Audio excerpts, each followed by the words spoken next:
to our channel, Abhijit Gupta YouTube channel. This is a part 4 video. Here I am discussing about the TCA cycle. Now,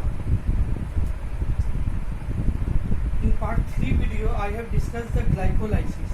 The product of glycolysis, what that is pyruvic acid. After that, pyruvic acid can be decarboxylated. That is oxidative decarboxylation.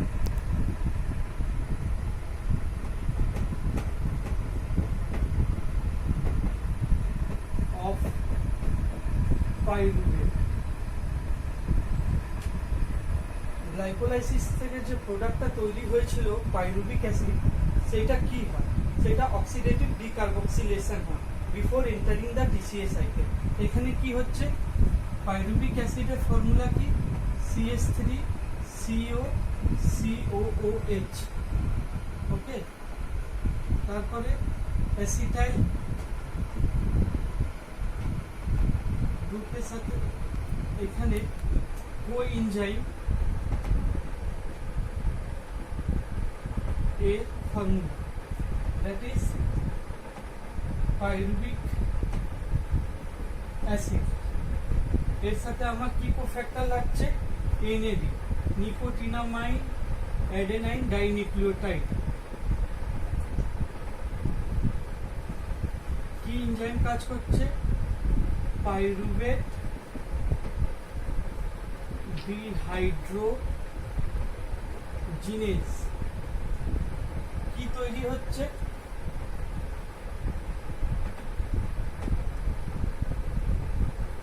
এই পার্টটা, তার সাথে এটা হয়ে গেল acetyl CoA.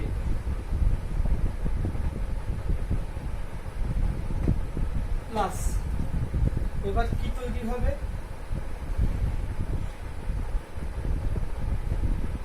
NADH2।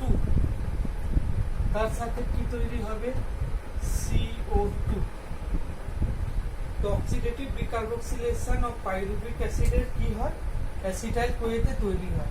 এবার আমরা গ্লাইকোলাইসিসে দেখেছিলাম কি পাইরুভিক অ্যাসিড দুটো তৈরি হয়েছিল। তার মানে কি, দুটো পাইরুভিক অ্যাসিড দিয়ে আমরা কটা অ্যাসিটাইল কোয়ে পাবো?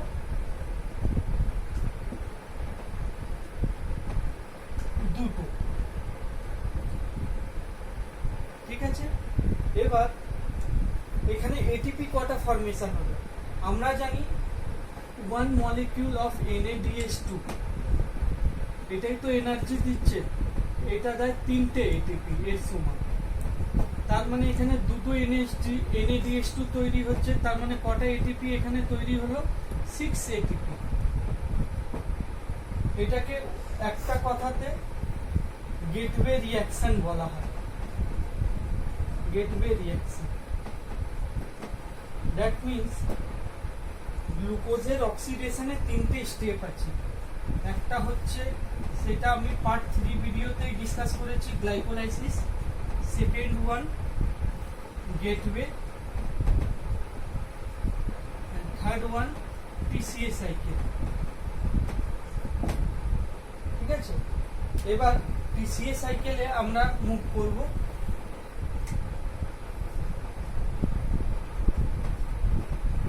টিসিএ সাইকেল এখানে কি হচ্ছে? এইখানে পাইরুভিক অ্যাসিডের অক্সিডেশনটা হচ্ছে আলটিমেটলি CO2 আর ওয়াটারে, H2O তে। এইটা হচ্ছে কোন কন্ডিশনে? এরোবিক কন্ডিশনে। Aerobic conditions means in presence of air, means oxygen. এবার টিসিএ সাইকেলের সাথে কিছু কনফ্লিক্ট, অনেক টার্ম আমাদের সাথে অ্যাসোসিয়েটেড থাকে। সাইট্রিক অ্যাসিড, একটা থাকে ক্রেব সাইকেল। সবটাই একই। এর মধ্যে যেটা হচ্ছে কেন ক্রেব সাইকেল,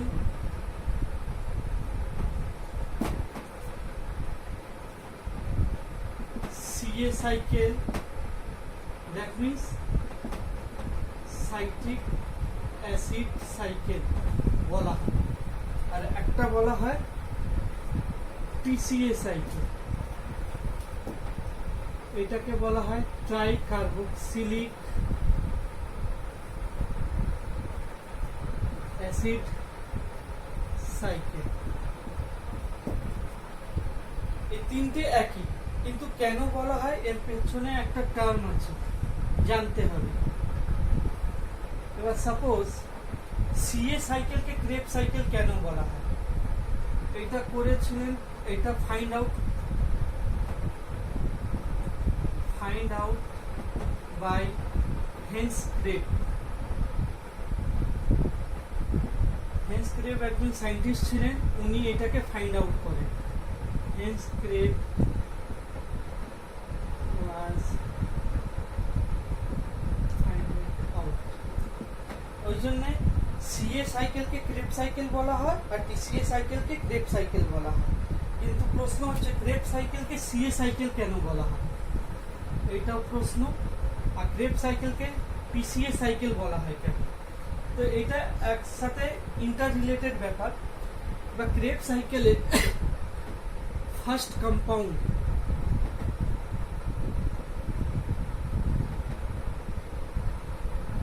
is formed, এটা হচ্ছে সাইট্রিক অ্যাসিড। তার মানে ক্রেব সাইকেলে যে প্রথম কম্পাউন্ডটা তৈরি হচ্ছে তার নাম হচ্ছে সাইট্রিক অ্যাসিড, ওই জন্য এটাকে সাইট্রিক অ্যাসিড সাইকেল বলা হয়। আর ক্রেব সাইকেলকে টিসিএ সাইকেল কেন বলা হয়, first compound is citric acid which contain 3 carboxyl group। তিনটে কার্বক্সিল গ্রুপ সাইট্রিক অ্যাসিডের মধ্যে থাকে, ওই জন্য এটাকে ট্রাই কার্বক্সিলিক বলা হয়। ফর্মুলাটা দেখলেই বুঝতে পারবে, CH2 COOH COOH COOH CH2 COOH, এটা হচ্ছে সাইট্রিক অ্যাসিডের ফর্মুলা। এবার সাইট্রিক অ্যাসিডের মধ্যে অ্যাসিড গ্রুপ কটা আছে, তিনটে, তো এটাকে বলা হয় কার্বক্সিলিক অ্যাসিড গ্রুপ। তার মানে তিনটে আছে, ওই জন্য ট্রাই কার্বক্সিলিক অ্যাসিড গ্রুপ বলা হচ্ছে থাকে, ওই জন্য এটাকে আমরা ট্রাই কার্বক্সিলিক অ্যাসিড সাইকেলও বলতে পারি। এবার বলতে পারি সাইট্রিক অ্যাসিডকে কেন ট্রাই কার্বক্সিলিক বলা হয় আর ট্রাই কার্বক্সিলিক অ্যাসিডকে কেন সিএ বলা হয়। তো ব্যাপারটা একই, সাইট্রিক অ্যাসিডের মধ্যে যেহেতু তিনখানা কার্বক্সিলিক অ্যাসিড গ্রুপ থাকে, ওই জন্য এটাকে ট্রাই কার্বক্সিলিক অ্যাসিড বলা হয়। আর ট্রাই কার্বক্সিলিক অ্যাসিড সাইকেলকে সাইট্রিক অ্যাসিড সাইকেল এই জন্য বলা হয় কেন কি যে ফার্স্ট কম্পাউন্ডটা তৈরি হচ্ছে try carboxylic acid group compound, ওইটা হচ্ছে সাইট্রিক অ্যাসিড, ওই জন্য এটাকে সাইট্রিক অ্যাসিড সাইকেল বলা হয়। এটাতে অনেকটা ক্লিয়ার হয়ে যাবে কি ক্রেব সাইকেলকে সিএ সাইকেল কেন বলা হয়, বা ট্রাই কার্বক্সিলিক অ্যাসিড সাইকেল কেন বলা হয়, বা ভাইস ভার্সা পিসিএ সাইকেলকে ক্রেব সাইকেল কেন বলা হয়, সাইট্রিক অ্যাসিড সাইকেলকে ক্রেব সাইকেল কেন বলা হয়, और साइट्रिक एसिड साइकिल के टीसीए साइकिल কেন বলা হয় বা টিসিএ সাইকেলকে সাইট্রিক অ্যাসিড সাইকেল কেন বলা হয়, এটাতে তোমরা ক্লিয়ার হয়ে যাবে। Topic is TCA cycle. তো টিসিএ সাইকেলের ব্যাপারে আমি আগেও বলেছিলাম। টিসিএ সাইকেলটা কি, টিসিএ সাইকেলটা হচ্ছে গ্লাইকোলাইসিসের ফলে যে প্রোডাক্টটা তৈরি হচ্ছে পাইরুভিক অ্যাসিড, তার অক্সিডেশন হয়। কিসের মধ্যে চেঞ্জ হয়, অক্সিডেশন হলে carbon dioxide and H2O ওয়াটারের মধ্যে চেঞ্জ হয় under aerobic condition. In aerobic condition means in presence of oxygen or presence of air। তো টিসিএ সাইকেলের রিঅ্যাকশনটাকে আমি একটা টেবিলের মাধ্যমে তোমাদেরকে শো করানোর চেষ্টা করছি। এইখানে আমি 12খানা রো আর 10খানা কলম নিয়েছি। এইখানে টিসিএ সাইকেলের 9খানা রিঅ্যাকশনের স্টেপ আছে। ফার্স্টে যেটা হচ্ছে অক্সিডেটিভ ডিকার্বক্সিলেশন অফ পাইরুভেটের ফলে যেটা তৈরি হয়েছিল অ্যাসিটাইল কোয়ে, ঠিক আছে। এবার অ্যাসিটাইল কোয়ে সাবস্ট্রেটটা সাথে দিয়ে যে প্রোডাক্টটা তৈরি হচ্ছে তার নাম হচ্ছে সাইট্রেট। সাইট্রেটটা কি? সাইট্রেটটা হচ্ছে ionised form of citric acid. এর আগে আমি ভিডিওতে অলরেডি বলে দিয়েছি, এখানে যে এনজাইমটা কাজ করছে তার নাম হচ্ছে সাইট্রেট সিনথেটেজ। এই রিঅ্যাকশনটা রিভার্সিবিলিটি আর ইরিভার্সিবিলিটির বেসিসে ইরিভার্সিবল।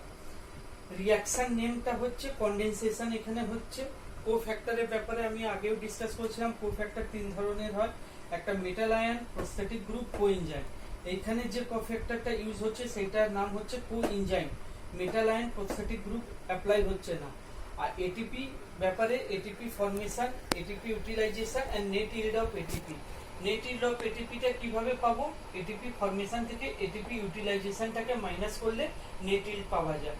তো এখানে কোনো এটিপি ইউটিলাইজেশনও হচ্ছে না, ফর্মেশনও হচ্ছে না। নেক্সট স্টেপে চলে আসি, রিঅ্যাকশন নাম্বার 2। R/N মিন্স হচ্ছে রিঅ্যাকশন নাম্বার। এখানে যে রিঅ্যাকশন 1 এর যে প্রোডাক্টটা ছিল সেটাই রিঅ্যাকশন 2 এর সাবস্ট্রেট হয়ে যাবে। এই সাইট্রেটটা চেঞ্জ হচ্ছে আইসোসাইট্রেটে। কে চেঞ্জ করছে? এনজাইম একনিটেজ। এই রিঅ্যাকশনটা রিভার্সিবল। আর রিঅ্যাকশনের নাম হচ্ছে ডিহাইড্রেশন বা রিহাইড্রেশন। আর এখানে যে কোফ্যাক্টরটা কাজ করছে সেটা হচ্ছে Fe2+ means ferrous ion. Prosthetic group বা কোএনজাইম এর ক্ষেত্রে নীল। and ATP utilization and formation of Neil. In case of reaction number 3, isocitrate converted to oxalosuccinate. এখানে যে এনজাইমটা কাজ করছে আইসোসাইট্রেট ডিহাইড্রোজিনেস। রিঅ্যাকশনটা হচ্ছে রিভার্সিবল রিঅ্যাকশন। আর রিঅ্যাকশনের নাম হচ্ছে ডিহাইড্রোজিনেশন, মানে হাইড্রোজেনটা অ্যাড হচ্ছে। এইখানে যে কোএনজাইমটা ইউজ হচ্ছে সেটা হচ্ছে NAD। NAD means nicotinamide adenine dinucleotide. এইখানে যে এটিপি ফর্মেশনটা হচ্ছে তিনটে, ইউটিলাইজেশন 0। দ্যাট মিন্স X-Y হলে net yield of ATP reaction number 3 তে 3। রিঅ্যাকশন নাম্বার 4 এ অক্সালোসাকসিনেটটা আলফা কিটো গ্লুটারেটের মধ্যে চেঞ্জ হচ্ছে। একে চেঞ্জ কে করছে? এনজাইমটা আইসোসাইট্রেট ডিহাইড্রোজিনেস। রিঅ্যাকশনটা রিভার্সিবল। এখানে রিঅ্যাকশনটা হচ্ছে ডিকার্বক্সিলেশন। আর এখানে যে কোফ্যাক্টরটা ইউজ হচ্ছে সেটা Mn2+ and Mg2+। Prosthetic group কোএনজাইমটা ইউজ হয় না। এদের ক্ষেত্রে এটিপি ফর্মেশন ইউটিলাইজেশনটা 0। Next reaction is alpha keto glutarate থেকে সাকসিনাইল কোয়ে। এটাকে চেঞ্জ কে করছে? Enzyme alpha keto গ্লুটারেট dehydrogenase. রিঅ্যাকশনটা irreversible. আর এইটার নাম হচ্ছে, রিঅ্যাকশনের নাম হচ্ছে অক্সিডেটিভ ডিকার্বক্সিলেশন। এখানে যে কোফ্যাক্টরটা ইউজ হচ্ছে সেটা হচ্ছে NAD এন্ড TPP। NADটা আগেও বলেছি নিকোটিনামাইড অ্যাডেনাইন ডাইনিউক্লিওটাইড। আর TPP মানে হচ্ছে থায়ামিন পাইরোফসফেট। এটা একটা, এইগুলো একটা কোএনজাইম। এইখানে তিনখানা এটিপি ফর্মেশন হচ্ছে, ইউটিলাইজেশনটা 0, net yield of ATP 3। Next reaction number 6। এই যে সাকসিনাইল কোয়ে রিঅ্যাকশন 5 এ যেটা হলো ওইটাই নেক্সট রিঅ্যাকশনে সাবস্ট্রেট হয়ে দাঁড়াবে। সাকসিনাইল কোয়েটা চেঞ্জ হচ্ছে সাকসিনেটের মধ্যে, means succinic acid. Succinate thiokinase এনজাইমটা চেঞ্জ করছে এটাকে। রিঅ্যাকশনটা হচ্ছে রিভার্সিবল। এখানে ফসফোরাইলেশন হচ্ছে, means phosphate group, phosphate compound add হচ্ছে। এখানে যে কোফ্যাক্টরটা ইউজ হচ্ছে মেটাল আয়ন ইউজ হচ্ছে প্লাস কোএনজাইম ইউজ হচ্ছে। মেটাল আয়নটা কি? Mg2+, prosthetic group nil. আর কোএনজাইমটা GDP মিন্স হচ্ছে গুয়ানোসাইন ডাইফসফেট। এইখানে এটিপি ফর্মেশনটা একটা হচ্ছে, ইউটিলাইজেশন 0 আর net yield of ATP 1। Next reaction number 7। এখানে সাকসিনেটটা ফিউমারেটে চেঞ্জ হচ্ছে। যেখানে এনজাইমটা কাজ করছে সাকসিনেট ডিহাইড্রোজিনেস। এই রিঅ্যাকশনটা রিভার্সিবল। আর এই রিঅ্যাকশনের নাম হচ্ছে ডিহাইড্রোজিনেশন এন্ড ফসফোরাইলেশন। এইখানে যে কোফ্যাক্টরটা ইউজ হচ্ছে coenzyme FAD, flavin adenine dinucleotide.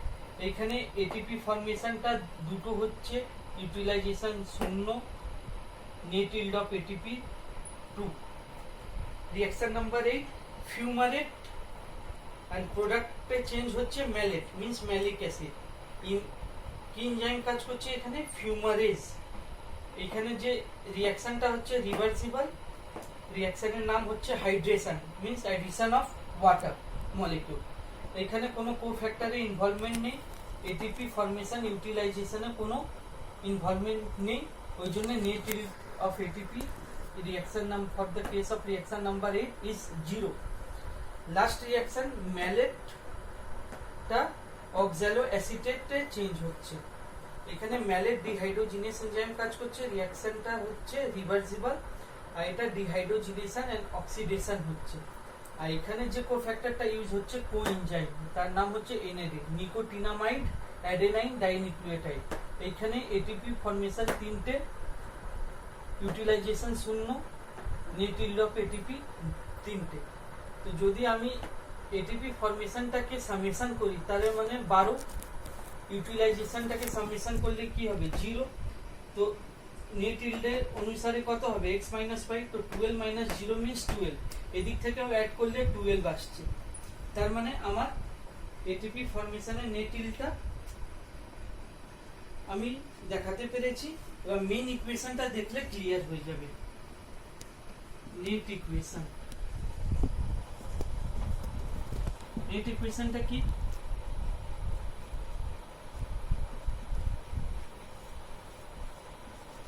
Acetyl CoA use হচ্ছে প্লাস NAD 3টে, FAD plus GDP plus PI plus 2H2O। এটাতে কি তৈরি হচ্ছে আমার? এখানে এটা তো আমি আগেও বলেছিলাম, এটা অক্সিডাইজড ফর্ম, এটাকে অক্সিডাইজড ফর্ম বলা হয়, এইটারও অক্সিডাইজড ফর্ম। এবার এইগুলো রিডিউস হবে। এখানে কি হচ্ছে? কার্বন ডাই অক্সাইড 3NaDH2, এটা reduce form,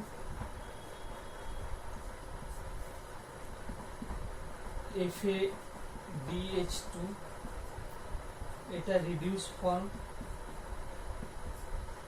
plus GTP guanosine triphosphate তৈরি হচ্ছে, প্লাস কোএনজাইম এইটা তৈরি হচ্ছে। এবার আমি এই যে 12টা এটিপি পেলাম, এটা কিভাবে আমরা জানবো? আমরা জানি একটা NaDH2 থেকে আমরা পাচ্ছি 3টে এটিপি, আর একটা FADH2 থেকে পাচ্ছি 2টো এটিপি, আর 1 GTP থেকে পাচ্ছি 1 এটিপি। তার মানে 3খানা NaDH2 হয়েছে, তার মানে 9টা, FADH2 তার মানে 2টো এটিপি, 9 আর 2 11, আর GTP মানে একটা এটিপি মানে 12। তার মানে আমার এটা ইকুইলিব্রিয়ামে চলে এসেছে। তার মানে আমি এটা বুঝতে পারি कि TCA সাইকেল থেকে নেট ইল্ড অফ এটিপি 12টা পাচ্ছি। তো 12টা পাচ্ছি, এখানে একটা কোশ্চেন আছে, जो how many ATP is form on complete oxidation of one molecule of glucose. যদি একটা মলিকিউল অফ গ্লুকোজে কমপ্লিট অক্সিডেশন হলে কটা এটিপি পাবো? 3টে স্টেপ হচ্ছে, একটা গ্লাইকোলাইসিস, একটা গেটওয়ে আর একটা টিসিএ সাইকেল। তো এটা জানতে হবে কি গ্লাইকোলাইসিসে আমরা কি কি প্রোডাক্ট পেয়েছিলাম আর কটা এটিপি তৈরি হয়েছিল। গ্লাইকোলাইসিসে 2 মলিকিউলস অফ পাইরুভিক অ্যাসিড তৈরি হয়েছিল, সেখানে আমরা 8খানা এটিপি পেয়েছিলাম। গেটওয়েতে কি হয়েছিল? একটা পাইরুভিক অ্যাসিড থেকে একটা অ্যাসিটাইল কোয়ে তৈরি হয়, তার মানে দুটো গ্লাইকোলাইসিসে 2টো পাইরুভিক অ্যাসিড তৈরি হয়েছে, তার মানে 2খানা অ্যাসিটাইল কোয়ে তৈরি হয়েছে, আর তার সাথে সাথে 6খানা এটিপি তৈরি হয়েছিল। এবার এই ইকুয়েশনটা তো আমি দেখাচ্ছি, একটা অ্যাসিটাইল কোয়ে থেকে আমি 12খানা এটিপি পেলাম, তার মানে টিসিএ সাইকেলে কটা এটিপি ঢুকছে? 2খানা। কেন? কেন কি 2টো পাইরুভিক অ্যাসিড ভেঙে 2টো অ্যাসিটাইল কোয়ে তৈরি হয়েছিল। তার মানে টিসিএ সাইকেলের টোটাল কতটা এটিপি তৈরি হচ্ছে? 2 × 12 মানে 24টা। তো 8 8টা হচ্ছে গ্লাইকোলাইসিস, 6টা গেটওয়ে আর 24টা হচ্ছে পিসিএ সাইকেল। দ্যাট মিন্স এটাকে সামেশন করলে 38। তো that means 38 ATP, 38 molecule of ATP is formed on complete oxidation of 1 molecule of glucose. আমার মনে হয় এই টিউটোরিয়াল থেকে তোমরা পিসিএ সাইকেলের ব্যাপারে অনেক নলেজটা তোমরা গ্যাদার করতে পারবে, বুঝতে পেরেছো। আর নেক্সট ভিডিওর জন্য ওয়েট করো, মানে পার্ট 5 ভিডিওর জন্য। তো এখানে আমরা এই ইউনিটের লাস্ট পার্টে আমরা এন্টার করব, তার নাম হচ্ছে ইলেকট্রন ট্রান্সপোর্ট চেন। এইটা করালে আমাদের এই ইউনিটটা শেষ হয়ে যাবে। তো stay tune in my YouTube channel, please like and subscribe my channel. Thank you.